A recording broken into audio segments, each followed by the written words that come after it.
28 lits occupés sur les 29 de l'aile Covid du centre hospitalier d'Hirson. Pour qui on douterait, la pandémie est là. La seconde vague n'a pas submergé le centre hospitalier Brisset, mais les médecins sont présents, les soignants sont présents, bien au-delà des horaires habituels, et même ceux qui étaient en vacances ou en disponibilité sont revenus pour prêter main forte à leurs collègues. Et je suis sensible au fait que Sonia Asni, la sous-préfète de l'arrondissement de Vervins, soit venue leur apporter son soutien, mais également d'envisager, d'imaginer un certain nombre de solutions pour justement donner à l'hôpital de proximité sa dimension et sa raison d'être.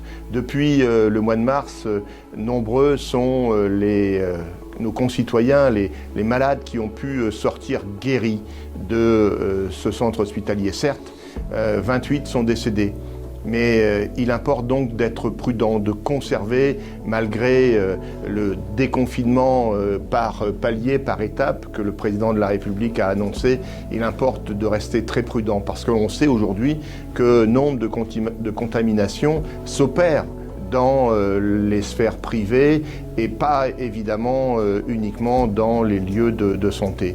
Donc voilà, c'est un message à la fois d'espoir que je veux délivrer, que la sous-préfète est venue délivrer, mais aussi un message de responsabilité.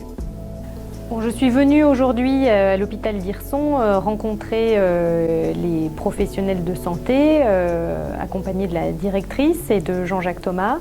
C'était important pour moi de venir apporter le soutien de l'État à nos soignants qui traversent une période très difficile. On a eu des échanges de manière très sincère. Ils m'ont évoqué leur quotidien aujourd'hui, qui est un quotidien difficile parce que c'est celui effectivement de cette période du Covid-19, mais il y a aussi toute l'activité habituelle. Ça a été l'occasion de les entendre et puis de les assurer de notre soutien, État et collectivités ensemble, pour pouvoir les accompagner dans cette période difficile.